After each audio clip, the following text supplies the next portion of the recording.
I think today's our day. It hasn't been that cold, but I ran into somebody at Dick's. By the way, Dick's Sporting Goods in Yonkers. No ice fishing equipment. Boo. Poor showing. Bad marks for that. But I ran into somebody who said that in Putnam County, East Branch Reservoir, or East Branch Reservoir, has safe ice. There were people fishing there last night, he said. So I think it's game on. We're going to head up there. I just stopped at Cross River Bait and Tackle. Good note for anyone. I don't know anywhere else in Westchester County where you can purchase minnows. I just did that, and I got one thing they did have at Dick's was a bucket with a little bubbler. So I got some minnows. Don't worry, the dead ones were free. But got some minnows. So that's going to be for the tip-ups. I'm also going to jig. I got waxworms. I got redworms. I really hope this works out. I mean, the one problem is this is a new body of water for me. So I'm going to have to find the right spots. I do have a map that's going to, help me with the depths and stuff like that. But anyway, all right, we'll see you up there. Okay, folks, we have found safe ice. Barely, but there is about 4 inches here. This is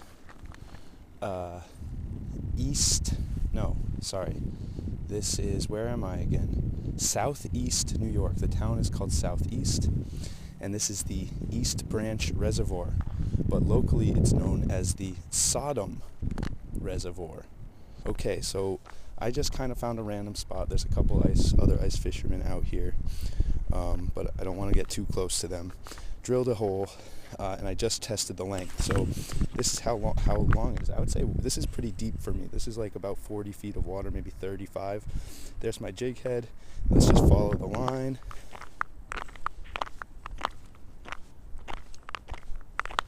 All the way to my rod.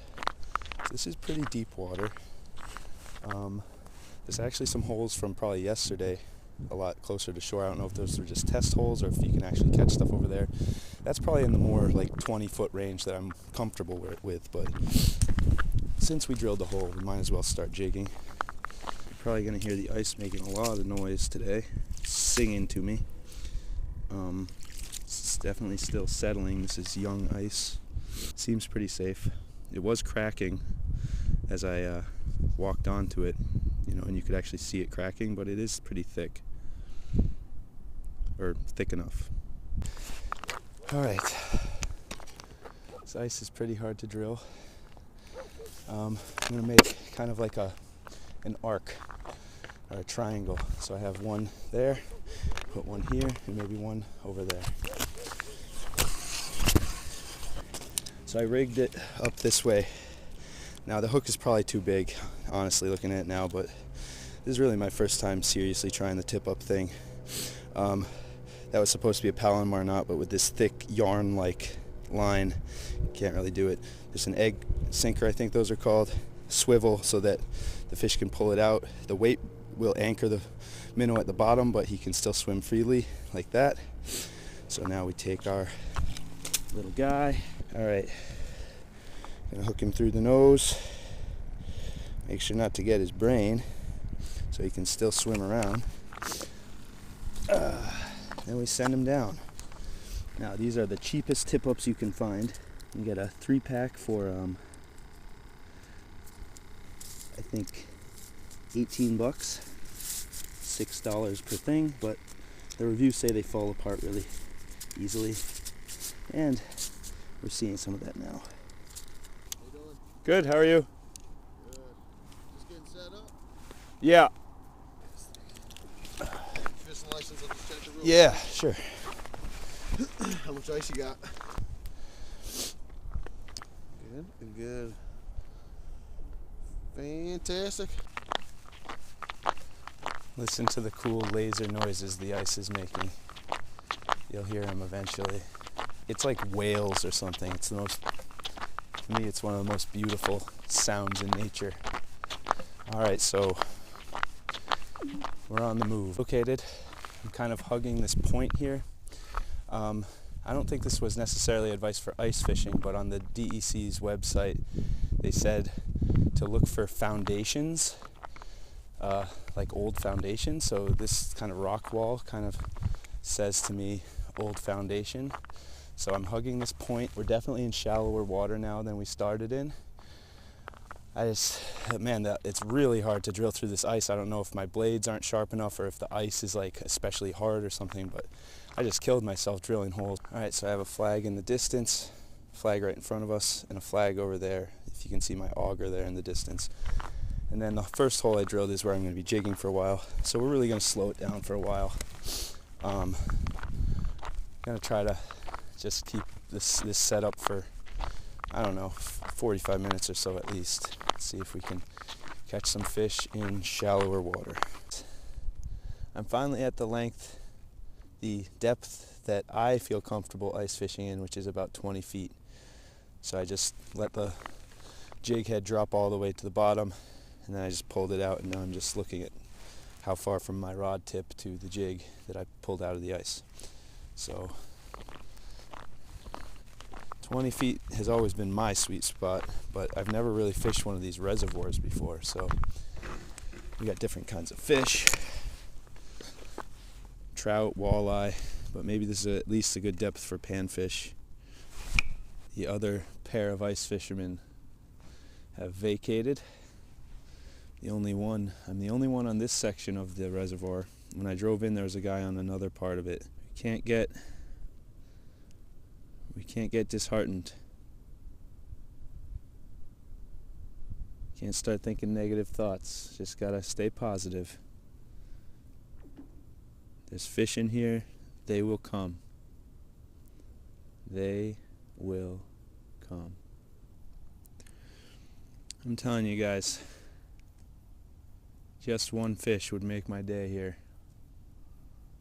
Just all the waiting this season, and it's a new lake. I'm not expecting any, watershed crazy numbers days, but one fish would make a big difference right now. So guys, I don't know, if something's wrong with my auger. It used to slice a lot better. It might just need to be sharpened or need new blades. I actually have new blades that I could put on it next time. But man, it's been a workout, and I've been drilling tons of holes too. Alright, we got my 3 flags way in the distance, and we're pretty close to shore over here.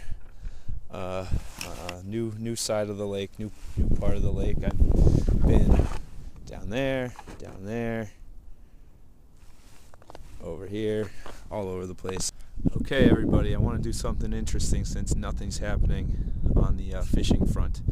I do have found a waterproof case, so I'm going to send you guys down to the depths so that you can see all the nothing that's going on down there. Get ready for the ride of your life.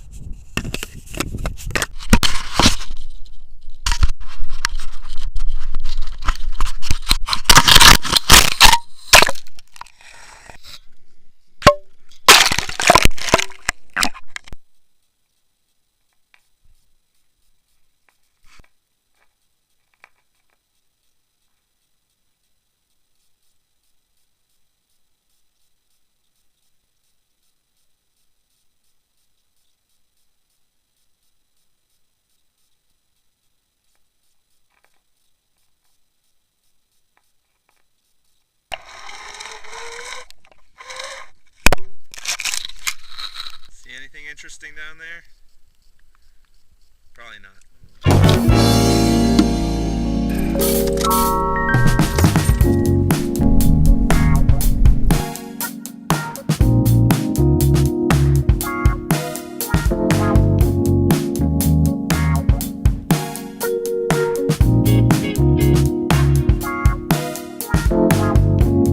Okay guys, this is my last hole of the day. Very close to shore, but it's a pretty steep drop off. Just gonna do something different for this Hail Mary here. I'm fishing for about 6.5, 7 hours. Not so much as a bite.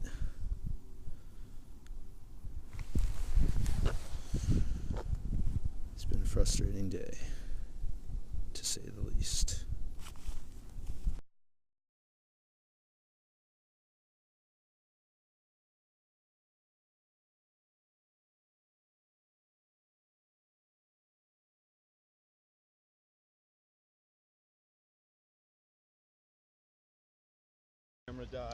Camera died, but we got a perch. We got a perch finally. I honestly I have about 3 more minutes before I said I was going to go home. Obviously I'm not going to go home now, but we're going to cook this guy. We'll do a catch and cook. How's that? Right, guys, I know you can't hear me, but I know you can't see me, but I am exhausted. I've been fishing for 8 hours non-stop, no food, no water. Bad idea, I know. I learned my lesson, but it's a perfect night for soup. It's going to storm, it's going to be cold, so I'll see you back in the kitchen. Thank goodness for that one fish. What a blessing. Okay, guys, it's the next day. Man, I was so exhausted and sore last night. The last thing I wanted to do was make soup. So, but it's still a lousy weather day, and there's some football to watch. So, we're gonna go ahead next day and make the soup. So, it's very simple, using a lot of pre-prepared stuff. So this is, I believe, a Filipino soup. I think I saw that somewhere on the back. Yeah, product of the Philippines. I don't want to butcher the pronunciation, but sinigang sa bayabas. So it is made. It's for fish. It's a fish soup base. Of course, the ingredients call for 1 pound of fish, which clearly we don't have here. And they also preferably bangus, otherwise known as milkfish. Well, we have a perch. But I bet this is still going to taste really good. So all we need to do, oh, and we have tomatoes too. So these are canned tomatoes. This is 3 cups of water. We might end up adding more water. We'll see. And our onions.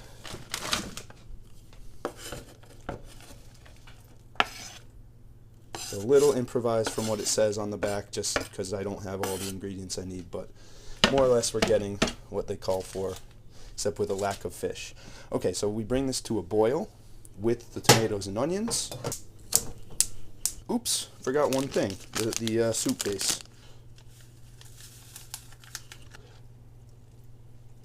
Okay, that seems to be enough. Cover and let it come to a boil. Okay, we have a nice boil going here. So now it's actually time to add the fish. I thought it was going to be the vegetables first, but it's the fish. What's that, you say? I'm keeping the head on. Why, yes, I am. And I'm keeping the skin on, minus the scales. I think that'll impart some really good flavor to our soup. I'm just going to keep it whole, and I'm sure it'll, break apart or be easy to break apart when the soup is done. Now the vegetables will be next. Okay, folks, our soup has been boiling for a while. I think the vegetables are ready. The fish is definitely ready. I have to be honest, it doesn't look that good. Not a great color. I thought it was the broth was going to be a lot more vibrant red. But I'm going to scoop some out here. Sorry, I don't have a real bowl ready at the moment. My bad. Let's get some of that perch. Not the head. We'll leave the head in there to... Where are you at? There it is. There's some perch. Okay, guys. We got our soup. Got the football on the TV behind you. And it's time to taste it. Might be a little hot. Let me try the broth first. Tasty. It's mild. It's kind of has like a creamy quality to it. Can't really taste the fish in the broth. Definitely taste the vegetables like the onions. Found a nice little piece of perch here. Here we go. This probably doesn't even have any bones. Let me just try that. That's delicious. It's got that kind of somewhat tough texture. What I mean by that is it's not too flaky like some other fish, yeah, it's good. All right, so we have a nice, hearty, flavorful soup. I think one thing I might want to do is add some hot sauce. I actually got this in St. Lucia. That should spice it up. That should kick it up a little bit. But yeah, so at least all that grinding yesterday resulted in a decent soup. Hope to get back out on the ice in the next couple days. It got back up to 40 today, but then it's actually dropping way down to like 4. So maybe we can get a good layer of ice by next weekend as long as it stays cold. So this is the Big Red Angler reminding you to like, subscribe, turn on your notifications, tell your friends, and by all means, fish like there's no tomorrow.